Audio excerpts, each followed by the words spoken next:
Have you ever felt unlucky for not having a great teacher? And have you ever wondered who taught the truly great ones? When the Sufi mystic Hasan was nearing the end of his life, someone leaned close and asked, "Hasan, who was your master?" He smiled gently, eyes half closed, as if remembering a distant melody. "I had thousands," he said. "To name them all would take years, and I have only a few breaths left. But let me tell you about 3 who changed me forever." He paused, then began softly, like telling a story to a friend under the stars.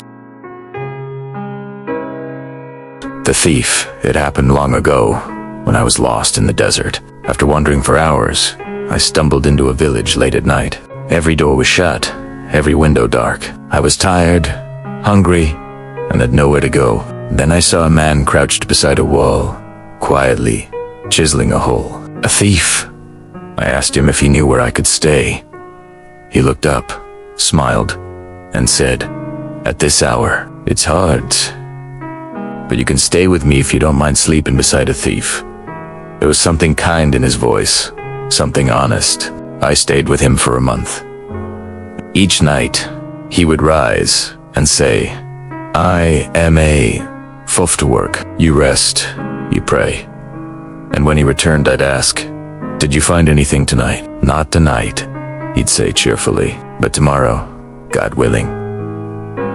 He never complained, never lost hope. Even empty-handed, he carried a quiet joy. Years later, when I sat in meditation, for days, months, year's end, nothing happened. I felt despair creeping in. I thought of giving up, but then I'd remember the thief's voice, soft and faithful. "Tomorrow, God willing," and I would continue. The dog Hasan's voice grew tender. Another time, I was walking to the river, thirsty from the heat. A dog came beside me, panting, desperate for water. He reached the riverbank and saw his reflection. Mistaking it for another dog, he barked and backed away, but thirst pulled him forward again. Again, he saw the image. Again, he barked and retreated. Finally, driven by need, he leapt into the water. The reflection vanished, and in that moment, I understood. Fear is just a mirror.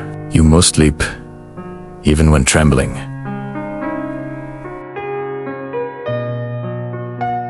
The child Hasan's eyes twinkled. Then there was the boy. I had entered a town and saw a child carrying a lit candle, walking toward the mosque. I asked playfully, "Did you light that yourself?" "Yes, sir," he replied. "Tell me," I said. "There was a moment when the candle was unlit, and now it burns. Can you show me where the light came from?" The boy laughed, blew out the flame, and said, "Now you've seen it go. Can you tell me where it went?" In that instant, my pride crumbled. My knowledge felt hollow. I saw the vastness of what I did not know, and from that moment, I let go of my need to understand everything. I became a student of wonder. Hasan's voice faded into a whisper. "It's true, I had no single master, but that doesn't mean I wasn't a disciple. I accepted the whole of existence as my teacher. My disciplehood was deeper than most. I trusted the clouds, the trees, the silence. I learned from every whisper of life. To be a disciple is not to follow one person. It is to remain open, to learn, to receive, to be vulnerable to the mystery of existence. A master is like a swimming pool where you learn to float. But once you've learned, the oceans are yours." And now, dear listener, have you ever overlooked the quiet teachers around you? Can you see how failure teaches patience, fear teaches courage, and innocence teaches humility? What if the absence of a master is not a lack but an invitation to learn from everything? The world is speaking. Are you listening?